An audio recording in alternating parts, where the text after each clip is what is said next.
ഞങ്ങളുടെ പ്രിയങ്കരനായിട്ടുള്ള സഹപ്രവർത്തകൻ BJPയുടെ ജില്ലാ ജനറൽ സെക്രട്ടറിയും തിരുമല വാർഡിൻ്റെ ജനപ്രിയ കൗൺസിലർ കൂടിയായിട്ടുള്ള തിരുമല അനിയുടെ അപ്രതീക്ഷിതമായിട്ടുള്ള മരണം ഞങ്ങളെ സംബന്ധിച്ചിടത്തോളം BJPയെ സംബന്ധിച്ചിടത്തോളം മാത്രമല്ല തിരുമലയിലെ ജനങ്ങളെ സംബന്ധിച്ചിടത്തോളം വളരെ നിർഭാഗ്യകരമായിട്ടുള്ള നിരാശാജനകമായിട്ടുള്ള ദുഃഖകരമായിട്ടുള്ള ഒരു സംഭവമായിട്ടാണ് കാണുന്നത്.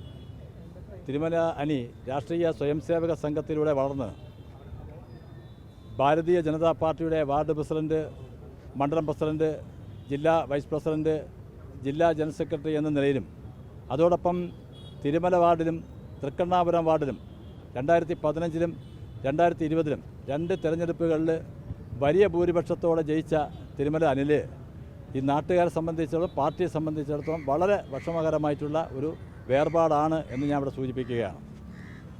പാർട്ടിയെ സംബന്ധിച്ച് അദ്ദേഹത്തിൻ്റെ ഈ മരണത്തിൻ്റെ കാരണങ്ങൾ അദ്ദേഹം പ്രസിഡൻ്റായിട്ടുള്ള സഹകരണ സംഘമുണ്ടായിരുന്നു.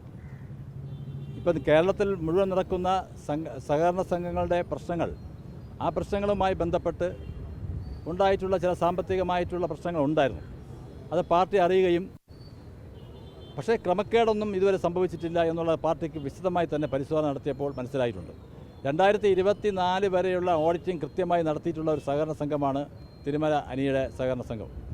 അപ്പോൾ അതുമായി ബന്ധപ്പെട്ട മാനസികമായി വലിയ വിഷമമുണ്ടായിരുന്നു. ഡെപ്പോസിറ്റേഴ്സ്, കാരണം ഇന്നത്തെ കേരളത്തിലെ സഹകരണ മേഖലയിൽ ഉണ്ടായിട്ടുള്ള നിർഭാഗ്യകരമായിട്ടുള്ള പ്രശ്നങ്ങൾ ഈ സഹകരണ സംഘത്തിലും ബാധിക്കുമോ, ഡെപ്പോസിറ്റേഴ്സ് തിരിച്ച് പൈസ വാങ്ങാൻ വരുമോ എന്നുള്ള പ്രശ്നങ്ങൾ അദ്ദേഹത്തെ അലട്ടിക്കൊണ്ടിരുന്നു.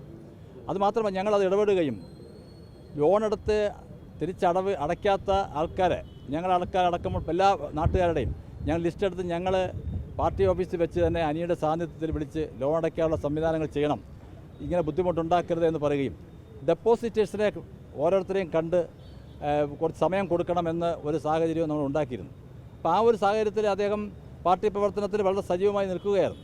പക്ഷേ മാനസികമായി അദ്ദേഹത്തിൻ്റെ ഒരു അഭിമാനത്തിൻ്റെ ഒരു പ്രശ്നമാണ്, അദ്ദേഹത്തിന് ഒരു മനുഷ്യനുണ്ടാകുന്ന ഒരു അഭിമാനത്തിൻ്റെ ഒരു പ്രശ്നമാണ് അദ്ദേഹത്തിന് ഇത് ചെയ്യിപ്പിച്ചു എന്നുള്ളതാണ് ഞങ്ങൾ മനസ്സിലാക്കുന്നത്. പാർട്ടി അദ്ദേഹത്തെ കൈവിട്ടിട്ടില്ല, അദ്ദേഹത്തോടൊപ്പം ഉണ്ടായിരുന്നു. അദ്ദേഹത്തിന് നല്ലതായിട്ടുള്ള അദ്ദേഹത്തെ സംബന്ധിച്ചിടത്തോളം അവസാന നിമിഷം വരെയും ഇന്നലെ വരെയും അദ്ദേഹത്തോട് നമ്മൾ സംസാരിച്ചിരുന്നു. പക്ഷേ ഇത്രയും ഒരു സാഹസത്തിലേക്ക് അദ്ദേഹം മുതിരുമെന്നുള്ളത് ഞങ്ങളാരും പ്രതീക്ഷിച്ചില്ല.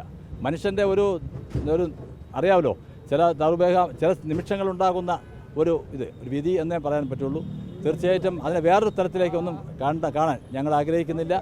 എന്തായാലും ആർക്കും ഒരു തെറ്റിദ്ധാരണ വേണ്ട. മാധ്യമ സുഹൃത്തുക്കൾ, നിങ്ങൾക്കുണ്ടായിട്ടുള്ള ഒരു വിഷമം നിങ്ങൾ പറഞ്ഞു, അത് BJP നേതൃത്വം പറഞ്ഞിട്ടോ ഒന്നുമല്ല. അത് ഇവിടുത്തെ നാട്ടുകാരും പ്രവർത്തകർക്കും എന്തോ മാധ്യമങ്ങൾ വളച്ചൊടിക്കുന്നു എന്നൊരു തെറ്റായ ഒരു ധാരണയുടെ അടിസ്ഥാനത്തിൽ ഒരു പ്രശ്നമുണ്ടായെന്ന് മാത്രമേ അത് കാണുന്നുള്ളൂ. അങ്ങനെ എന്തെങ്കിലും സംഭവിച്ചിട്ടുണ്ടെങ്കിൽ നിങ്ങളങ്ങ് ക്ഷമിക്കുക, അത്രേ ഒരു പറയാനുള്ളൂ. അല്ല, അതിനെക്കുറിച്ച് ഡീറ്റെയിൽസ് ആയിട്ട് നമുക്ക് പിന്നെ ഇപ്പം പറയാൻ പറ്റില്ല, കാരണം നമ്മളിപ്പോൾ ഈ സമയത്ത് പറയുന്നത് ശരിയല്ല. എന്തായാലും ഒരു കാര്യം ഉറപ്പാണ്, മറ്റ് സഹകരണ സംഘങ്ങളിൽ ഉണ്ടാകുന്ന തരത്തിലുള്ള ക്രമക്കേടൊന്നും നടന്നിട്ടില്ല എന്ന് ഉറപ്പാണ്. നമുക്ക് ഓഡിറ്റിംഗ് 2024 വരെയുള്ള ഓഡിറ്റിംഗ് കൃത്യമായിട്ട് നടത്തിയിട്ടുള്ള ഒരു സഹകരണ സംഘമാണ്. അത് കഴിഞ്ഞിട്ട് 25 ഇനിയാണ് അടുത്ത ഓഡിറ്റിംഗ് നടക്കേണ്ട സമയം. 25 ഓഡിറ്റിംഗ് നടക്കേണ്ട സമയമാണ്. അതുമായി ബന്ധപ്പെട്ട് കൃത്യമായിട്ട് ഡീറ്റെയിൽസ് നമ്മളുടെ പറഞ്ഞിട്ടുണ്ട്. ഡെപ്പോസിറ്റേഴ്സും ആരും വലിയ പ്രശ്നങ്ങൾ ഉണ്ടായിട്ടില്ല. ഒരു അസുഖമായി കിടക്കുന്ന ഒരാളുമായി ബന്ധപ്പെട്ട ഒരു ഡെപ്പോസിറ്റേഴ്സ് അത് കൃത്യമായിട്ടും ഒരു ടൈം പറഞ്ഞിരുന്നു. സംഘടന ഇടപെട്ട് തന്നെ ഓരോരുത്തർ സംസാരിച്ചിട്ടുണ്ടായിരുന്നു. അതുകൊണ്ട് അതുമായി ബന്ധപ്പെട്ട് മാനസികമായി എന്തോ അദ്ദേഹത്തിന് ഒരു അഭിമാനത്തിൻ്റെ പ്രശ്നം, ഒരു കൗൺസിലർ എന്ന നിലയിൽ നാളെ ഇതെല്ലാം പ്രശ്നമാകുമോ എന്നൊരു ഭയപ്പാടാണ് അദ്ദേഹത്തെ കൊണ്ട് ഇത് ചെയ്യിപ്പിച്ചതെന്നാണ് ഞങ്ങൾ മനസ്സിലാക്കുന്നത്.